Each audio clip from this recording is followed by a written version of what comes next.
Good morning, everybody, and today I'm going to be unboxing my wood stove. It is actually sitting here in my living room right now.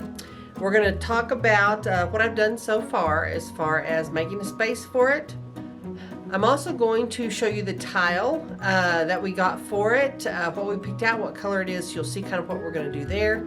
And I'm also going to show you an issue that we ran across as I was taking up this carpet that's going to have to be addressed. So stay tuned for that. But first, let's unbox. Now this is a very basic, low end, if you will, sort of model of wood stove that I got at Tractor Supply.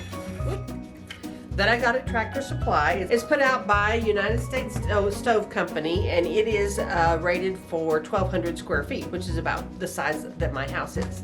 So, and honestly, I thought I would unbox it right before we put it into place, but I need the instructions. So I'm gonna go ahead and unbox it. Now this box actually just slides off the top. I could pull it up, but it got wet sitting in the back of my truck. It got snowed on while I was at a library board meeting, so it's not pulling off very easily. So I'm just going to cut it off.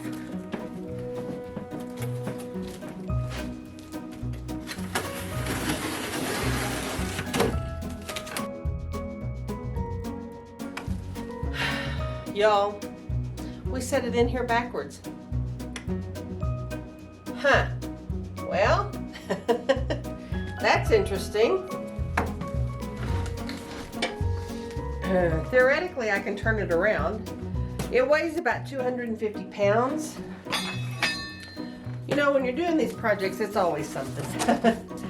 I'm going to set some cardboard down here and just lip it up on this cardboard and try to spin it around.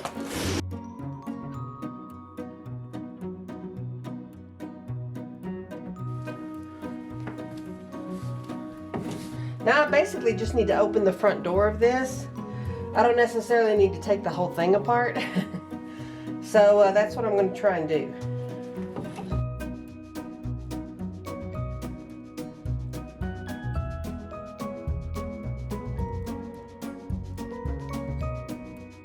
Now I'm not going to take everything out of this for now, but I need the instructions.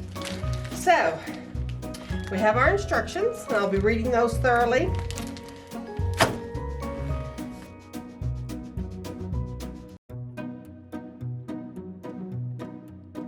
And I'll finish unboxing it when it's about time to place, but I'm going to show you kind of what I've done so far. And you'll notice here that I only ripped up about a 2.5 foot strip of this carpet. Let me turn this for you so you can see what I've done. Along this wall. Now this bookshelf right here I'm going to be taking out. That is actually where the stove is going to sit, is right here where this bookshelf is. So that's the last thing I have to take out. Now I want to show you the tile. This is the color of tile. It's very dark. It's almost black, but it's a very dark gray. It is a 12 by 24 tile. I've never worked with tile this large. And I know it can be a challenge, but we are going to use these because honestly, that's what they had, and it was relatively inexpensive.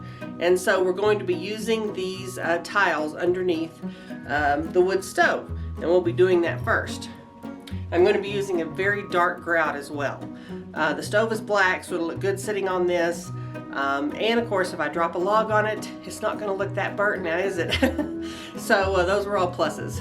The cost for the tile came in at just over $1 a square foot. And we only need about 36 square feet, so not a big deal. It's going to be really cost effective as far as the tile goes. And so we won't have a lot of costs involved in that, and that's good because, you know, other things do costs. Right here under this window, we have this wet spot. And this subfloor has various wet spots, places where it's gotten wet before, but this one is current. And inevitably, when you do something like this, you're going to find some issues you need to deal with. This is not where our wood stove is going to sit. It's down a little ways. It's not going to be underneath the tile or anything, but it's still something I want to address. I'm going to be putting new flooring in here, and this is continuing to get wet. I'm really glad it happened now because it's been snowing a little bit, and so it's been wet. And that's the only reason I realized this was a current issue. Otherwise, I might have thought that this was a previous issue and not addressed it. So now that I know it's here, there is a gap on the outside of the house. This is right where a gutter ends. And so it's dripping down into this wall, and I want to absolutely get that addressed. It hasn't been going on very long, I don't believe, so it shouldn't be a big deal, but we'll just take this little piece of floor out and replace that little piece of floor before we put the flooring in. But that is an example of one of those things that can happen when you pull up carpet, open walls, do all that kind of thing. There's always going to be something, you know, there's always going to be something. Now you'll notice that I only have one little strip of carpet pulled up. And the reason for that is, yes, I'm going to be putting flooring down, but it'll be another week or so before we get to doing the tile, and then it'll take a few days to get the actual wood stove in. Well, just the last 2 days it's been down to 4 degrees, 5 degrees at night. It gets very, very cold. And if I were to rip up all of this carpet off this subfloor in this larger room, it would be very cold in here. So I'm leaving the carpet in place, and I'm only ripping up exactly what we need when we need it. So when we go to install the wood stove, we'll be pulling up part of the linoleum from the kitchen and a big piece of this carpet and putting in the wood stove. Once the wood stove is installed, I'll be pulling up the rest of the carpet and putting in the flooring, because that only takes a very short period of time. And I can pick a couple of days that are relatively warm to do that. So I'm not freezing to death with a naked subfloor. So just so you know, that's the plan for that. And when I say we, I mean me and Melissa and Carl. Melissa and Carl is a couple who helps me with a lot of stuff. They're fabulous people. And Carl has put in a wood stove before, but Melissa and I are going to be doing the tile and a lot of the inside work. And Carl's going to help us with the roof stuff, the stovepipe and that kind of thing. So you'll be seeing them in future videos because they'll be over here helping. They help me get it in the house, and they'll be helping install. So thanks for watching. I'll see you next time.